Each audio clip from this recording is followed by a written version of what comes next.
Hi, welcome to my resin bookmark tutorial. I'm going to show you today how we're going to pour epoxy resin bookmarks. Some supplies to start off with: your silicone bookmark mold, of course, acetone for cleaning your molds, mold release spray to prevent epoxy from sticking to your silicone mold, a heat gun for air bubbles, a torch also for air bubbles, alcohol ink which you'll use to make the design, a measuring cup and syringe to measure your epoxy. The epoxy, today I'm going to be using Morrah's tabletop brand epoxy. The first thing that I like to do is to clean my mold with acetone. So I dip a Q-tip in it and I wipe it all around the mold to get off any dust or any residue that might be left over from previous pours. I do that with all of my molds prior to a pour. Next step is going to be the mold release spray. This part is super important. If you aren't using mold release spray, there's a really good chance that your piece is going to stick to your mold. So it's really important to get into all the little nooks and crannies of your piece. For that, I use a little fan brush. It does get oily and greasy, so I have it for this sole purpose. I've rushed through this part of the process before, and the consequences ruining your piece and your mold simultaneously, because then your piece can stick to your mold and you've ruined both your piece and your mold. So take your time with this part. Another thing worth mentioning about mold release spray is that you should let it sit for at least 5 minutes after you've applied it. It helps the grease and oiliness of the mold release to dry up a little bit. It still will allow your epoxy piece to pop out of the mold, but it's not going to leave as much of a filmy residue on top of your piece, and that's a really important part. Next is, of course, mixing the epoxy. We have a 2-part epoxy. It's a 1-to-1 ratio, part A and part B. I have 10 bookmarks that I want to pour today, and each bookmark takes about 10 milliliters of epoxy. So I'll be using this syringe to make sure that I have the right amount in each bookmark mold, that I'm not overflowing it. Here's the mixing process. So I have poured equal parts A and B. It's really important to mix them thoroughly. So that means scraping the sides and bottom, that you make sure you've got everything, but it also means that you're going to need to dump it into a secondary container to ensure that you have scraped the bottom and the sides, because if it's not mixed properly, it might not cure properly, and if it's not cured properly, it could forever remain tacky on you. And that's why it's so important to mix thoroughly. So you really want to get that 1-to-1 ratio bang on, that it cures properly.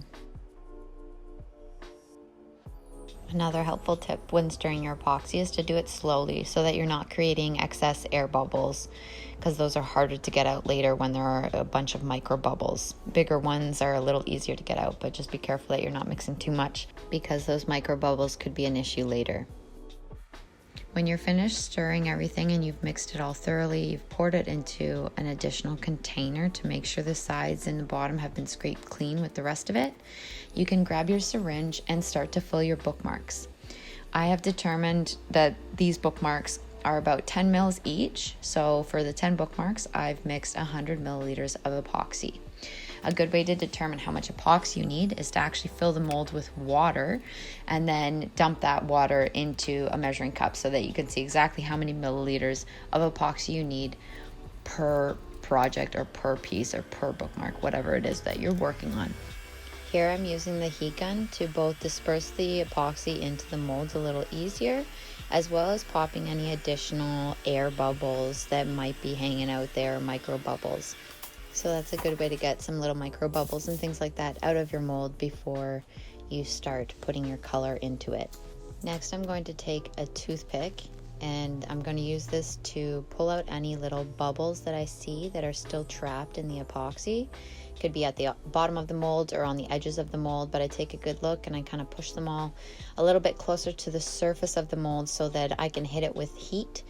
I'm going to hit it with the torch gun this time so that I can pop those bubbles right on the spot there, and you can see that happening now. So that's with the torch gun. That's a super handy tool if you're doing epoxy work. Now here comes the fun part. This is the alcohol ink. You can do your design with it in any way, shape, or form. It's one of the many things that you could put into epoxy. I think that's one of the things I like about it so much, is just that how versatile it is. You can put anything in it, from, you know, flowers and rocks and sand and ink to paint. You can use acrylics, you can use pigments, you can use powders, you can use whatever you like. It's pretty awesome in that sense.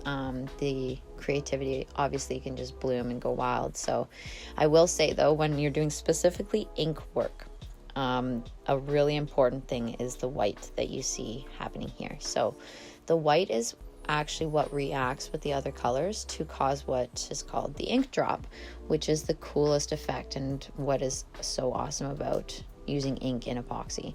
I don't know what it is. I'm sure it's a Google search away finding out what it is about the white that specifically reacts with the other colors. In a minute here, I'll zoom into the ink drop so that you can see it a little bit closer. I just want to mention too that there are so many different types of epoxy and resin out there, and each one may have its own benefits. Some of them dry and cure faster, some of them dry and cure slower so that it gives you more workability time. Some of them are crystal clear. You really just need to look at what you're making, the application you're using it for, and maybe do a little bit of research on which one is best suited for your project at hand. Let's zoom in now to watch the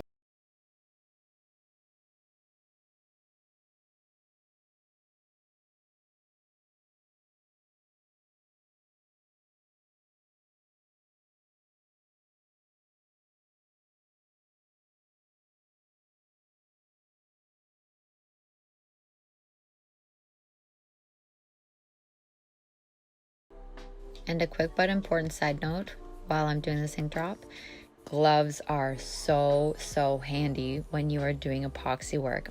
I'm currently out of them at the time, but it is a huge pain in the butt when you don't have your gloves with you. Epoxy is extremely sticky and adheres to a lot of things and is tacky for what feels like ever. So get yourself some gloves to wear. They're cheap and easy to buy and save you a lot of hassle in the long run. This is my favorite part of the whole process, is the demolding. So I like to start off with kind of breaking the edges around the mold so that I'm making sure that none of the epoxy has spilled over top and stuck to the actual top edge of the mold, which can happen pretty easily and quite often. So it is smart to be careful while you're taking your bookmarks out of the molds to make sure that all of the edges have cracked. Once I've done that, I like to kind of slowly peel back the mold and reveal the bookmark underneath. So now you get to see the actual design that you've made in your bookmark using the alcohol ink. I'm gonna go a little faster through this part, but you can see as I'm taking each one out, you just be slow and careful not to rip anything, as the edges can sometimes stick. If you do end up having a mold that's stuck to your actual epoxy, you can use a Q-tip dipped in acetone and kind of rub it around the edges or the stuck area basically, to try and get the acetone between the mold and the epoxy to help release it. Again, if you're not using mold release, it's almost guaranteed that your epoxy will stick to the mold and ruin both the piece itself and the mold. That acetone trick might not work every time, but it does help when you have a small area that's stuck or adhered, or you've missed a small area with the mold release.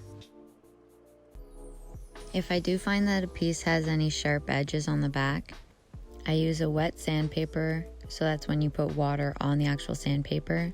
It's specifically purchased as wet sandpaper. You can get it at any hardware store. I use a 600 grit and lightly scuff the edges until the sharp piece or the imperfection is gone. As you can see, we're just about done demolding these. After demolding and cleaning up any sharp edges, really the last thing to do is to select and put on your bookmark tassels. That's something that you can also find online in any color. And that's it, your bookmarks are complete. Thanks for watching. If you like this video or are interested in seeing some more pours, you can find me online on Facebook or on Instagram at MorrahJane_designs.